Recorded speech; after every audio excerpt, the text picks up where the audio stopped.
हर व्यक्ति के जीवन में अपनी अपनी नेसेसिटीज़ होती है और ये नेसेसिटीज़ नेवर एंडिंग होती है। आज भी है और कल भी रहेगी। एक सर्टेन टाइम के बाद, मान लीजिए रिटायरमेंट के बाद, इन नेसेसिटीज़ को पूरा करने के लिए चाहिए होती है सेविंग्स। और हमें ये भी पता है कि पैसा ही पैसे को बढ़ाता है। इसलिए एक स्मार्ट पर्सन की हमेशा ओपिनियन यही होती है कि अपने सेविंग्स को इन्वेस्ट किया जाए।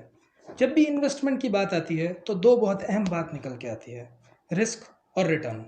फाइनेंस में रिस्क और रिटर्न को एनालाइज करने के लिए और कैलकुलेट करने के लिए बहुत सारी टेक्निक्स अवेलेबल है। और बट हालांकि कोई भी पर्सन ये नहीं चाहता कि उसके जो इन्वेस्टमेंट की वैल्यू है वो पॉजिटिव की जगह नेगेटिव में जाए। इसलिए काफ़ी तरह के रिस्क रिडक्शन टेक्निक्स का भी यूज़ किया जाता है फाइनेंस में। अगर ऊपर ऊपर से बात की जाए तो आप अपने रिस्क को ऐसे रिड्यूस कर सकते हैं कि आप अपना जो भी पैसा है वो एक जगह इन्वेस्ट ना करके अलग अलग जगह इन्वेस्ट करें, ताकि अगर एक जगह से आपको लॉस हो भी रहा हो तो दूसरी जगह से जो प्रॉफिट हो रहा है वो उस लॉस को कवर कर सके। इंडिया में इन्वेस्टमेंट के कई सारे ऑप्शंस हैं।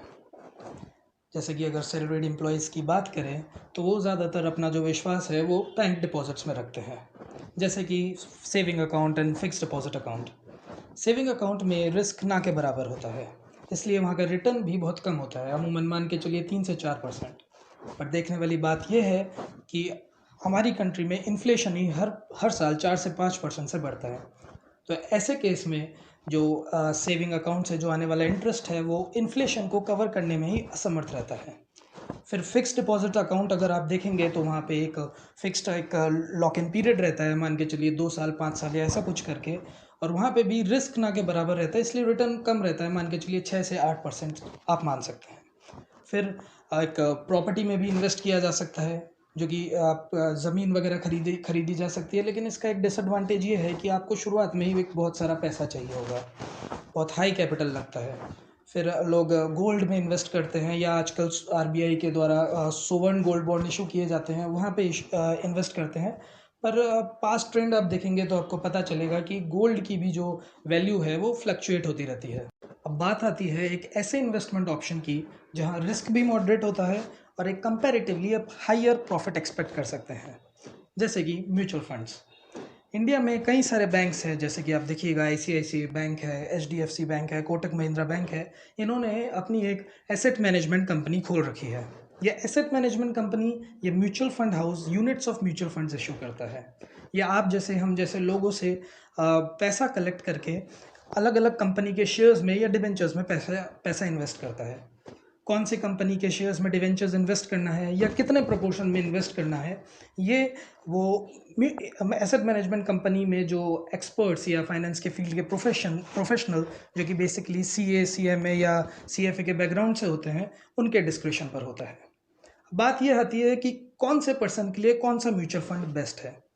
तो ये जो डिसीजन है ये डिपेंड करता है कि आपका रिटर्न आप कितना एक्सपेक्ट करते हैं, आपकी रिस्क टेकिंग कैपेबिलिटी कितनी है, आप कितने टाइम तक अपने पैसे को इन्वेस्ट रहना देना चाहते हैं, और आपका सबसे मोस्ट इम्पॉर्टेंटली आपका फाइनेंशियल गोल क्या है। मिसाल के तौर पर अगर मैं एक गाड़ी खरीदना चाहता हूँ, 3 साल बाद कार खरीदना चाहता हूँ, तो मैं डेट फंड में अपना पैसा इन्वेस्ट करूँगा। और अगर मैं 10 साल बाद 15 साल बाद एक घर खरीदना चाहता हूँ तो अपने मैं इक्विटी फंड में अपना पैसा इन्वेस्ट करूँगा। तो काफ़ी तरह के ऐसे म्यूचुअल फंड्स होते हैं, पर एक शुरुआत के लिए आप समझिए कि 3 तरह के मेन म्यूचुअल फंड समझिए। इक्विटी इक्विटी स्कीम, डेब्ट स्कीम और हाइब्रिड स्कीम।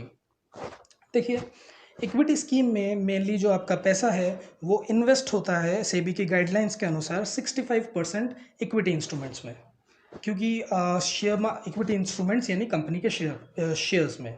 अब क्योंकि शेयर मार्केट बहुत वॉलेटाइल है, इसलिए इसमें जो रिस्क है वो भी ज़्यादा होता है।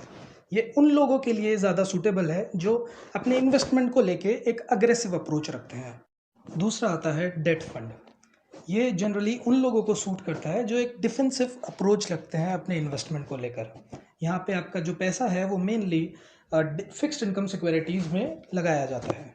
फिक्स्ड इनकम सिक्योरिटीज़ में आप एक पीरियोडिकल इनकम एक्सपेक्ट कर सकते हैं इंटरेस्ट के फॉर्म में, क्योंकि इसमें रिस्क बहुत कम है, इसलिए रिटर्न भी जनरली बहुत कम होता है। देन तीसरा आता है हाइब्रिड फंड। इसे आप एक मिक्स्ड फंड माने। इसमें आपका पैसा इक्विटी और डेट दोनों में की एक प्रोपोर्शन के अकॉर्डिंग लगाया जाता है।